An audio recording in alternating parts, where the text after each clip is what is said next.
kupita peke yangu siwezi. Naam, mtazamaji wa SCTV inakurushia matangazo yake moja kwa moja kutoka katika jiji hili la Dar es Salaam, maeneo ya hapa Ubungo. Ni taarifa ambayo tumeipata siku hii ya leo.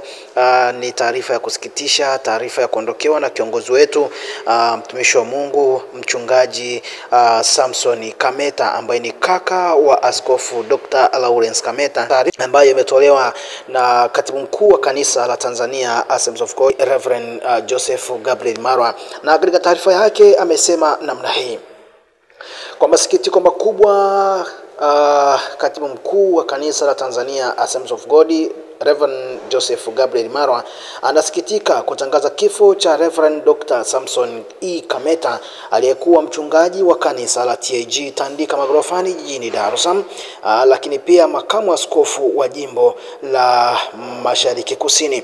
Msiba huo umetokea jana Jumatatu tarehe 10 mwezi wa 3 2025 mida ya saa 3 usiku, akiwa njiani akipelekwa hospitali ya Muhimbili baada tu ya kuugua kwa muda mfupi.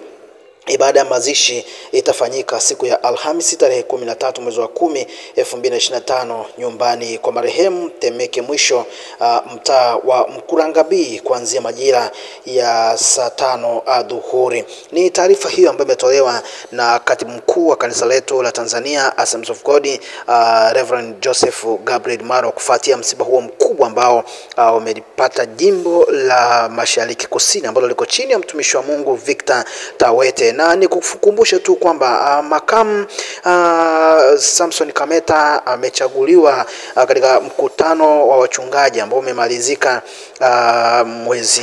mwanzoni mwa mwezi huu, ambapo pia alichaguliwa kwa mara nyingine kuendelea kuliongoza jimbo la Mashariki Kusini kama makamu askofu wa jimbo hilo. Na haya yametokea, hakuna anayejua, hakuna anayepanga. Endelea kuifuatilia SCTV kwa matukio mbalimbali ambayo yatakuijia kufuatia msiba huu mkubwa ambao umelipata kanisa hilo la TAG Tandika, lakini pia jimbo la Mashariki Kusini. Mimi ni Samuel Thomas. Tutaendelea kufahamisha yale ambayo yataendelea kujiri kutokana na msiba huu mkubwa.